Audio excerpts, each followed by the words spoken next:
Hey yo, what's that I'm looking at? What is that? Is that bronze 1? Is that bronze 1 skill rank? Is that skill rank bronze 1? Guys, I did it. It's day 30 and what a beautiful cap to the end of my 30-day death challenge in Valorant. Here comes day 30. Alright, so I'm playing with friends. Everyone on this team but Sova is my real friend. We're in Discord, hanging out and chatting and playing as we go. Having a great time. Alright, so I'm playing Sage here. This is the qualifying rounds, I guess, for ranked.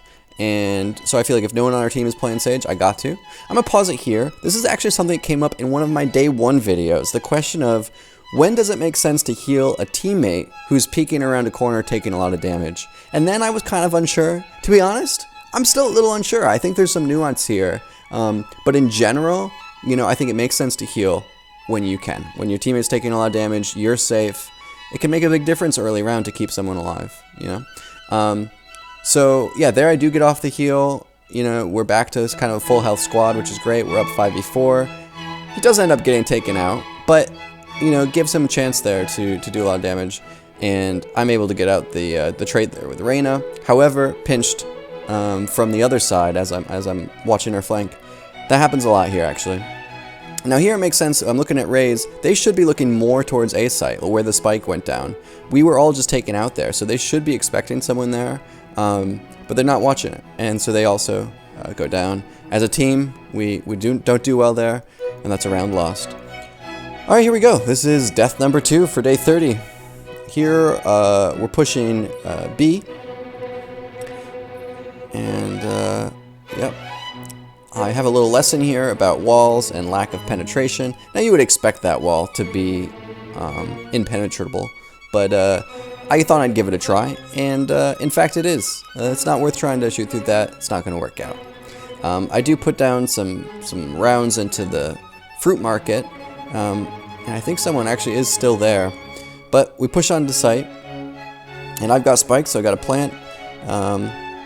And then I pretty quickly after planting fall back into deep B site, and we're dropping like flies. So here we go. I'm about to make another decision to resurrect our Raze, and this is a risky one. So he's exposed through that door, and yeah, it's sort of a high risk, high reward. Maybe I should have saved this all, and I don't know. But here I decide to resurrect, and then I'm going to peek out through that door and try and protect him as he's rezzing. Of course, that's dangerous because we're in like a perfect line. And it's an SMG versus a Vandal, body shots versus headshots. He gets me, and he gets the Raze that I'm rezzing, and that's it. It could have gone very differently. 1 second time difference. A little more time to set up could have been a totally different thing, but it wasn't. And that's what's fun about this game. It really comes down to frames. It comes down to hundreds of milliseconds makes such a big difference. All right, so here we go. This is death number 3. We're again pushing B. I'm about to try something that I've seen used against me. So you can put up a wall here that sort of protects the majority of B site. So you can dash in behind the carpentry shed and directly onto B site. Now if you look at the mini-map, you can see an arrow there. That's where I wanted to place my wall. What actually happens, I peek a little too much, I get taken out very quickly. 1 headshot, 1 body shot from a Vandal, and I'm done. This is a little bit risky there. I was trying to do a play that I'd only seen used against me. I wasn't really practiced in it, and it was just a bad time to be trying to put a wall down. So, poor choice there. Poor choice for sure. The thing is, these choices are so clear in retrospect. I think doing this 30-day challenge is really, every time I die now in-game, I can clearly be like, oh, that wasn't right. I'm pausing here, the same thing, right, where a teammate taking a lot of damage. This time I try to heal, but he actually dies before the heal animation finishes, and so the game doesn't take away your ability to heal. It's not used, which is really convenient and good, I guess. And another reason why you might want to consider healing teammates as they take a lot of damage. If they do go down before the animation finishes, then you still have your heal. And then I use it here. Alright, so this is 4v4. I get a little too bold, round a corner, without really taking the time to peek it properly, round it properly, and I get taken out. That one actually is almost a surprise to me. I feel like, what was I thinking there? Why did I think it was a good idea to reload and rush into site like that? Maybe I thought it was clear from something a teammate said, or I misinterpreted the mini-map, or I'm not quite sure. But a bad move. All right, can you believe it? This is already death number 5 of day 30. We're just, counting down the moments here to completion of this challenge. Thank you for being with me on this journey.